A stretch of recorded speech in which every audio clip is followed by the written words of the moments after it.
J'adore tes bottes, Elle. Merci, elles sont imperméables, même si la pluie n'est pas un problème ici. C'est pas vrai, je rêve. Ton bronzage est dingue. On est à LA, oui ou non? Voilà la star. Oh, elle, avec toi, les années lycée ont l'air si faciles. À cet instant, la foule autour de moi tombe soudain dans un silence total. Les lumières s'éteignent peu à peu. Je me réveille en sursaut. Heureusement, ce n'était qu'un cauchemar. Quand je retourne à l'école, je retrouve Kimberly. Bonjour à toi, Madame la taupe. Ah, c'est pas du taupe, c'est plus un rose pâle, à vrai dire. Elle a pas compris. Bien sûr, ça t'étonne.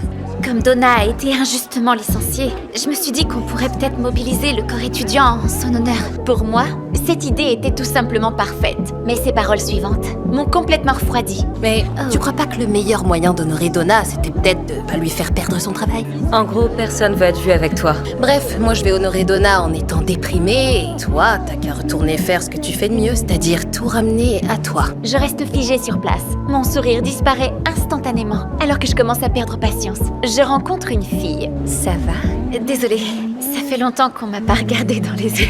Je voulais t'accueillir officiellement à Rainer West avec ce panier de bienvenue. Je voulais te le donner la semaine dernière, mais je suis allée visiter le FIT. En voyant son sourire lumineux, mon sentiment de culpabilité devient encore plus fort. Alors je décide de lui révéler mon secret. Mais quelque chose d'inattendu se produit. Ah bon?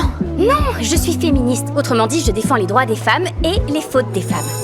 Bon, allez, il faut que je te laisse. Mais le soleil n'est jamais très loin. Il se prépare à briller derrière un nuage. C'est tout simplement incroyable. À cet instant, je sais que j'ai trouvé mon âme sœur. Ce jour-là, je viens à une séance de dédicace. Et par un incroyable hasard, nous nous retrouvons face à face. Ta mère est trop forte.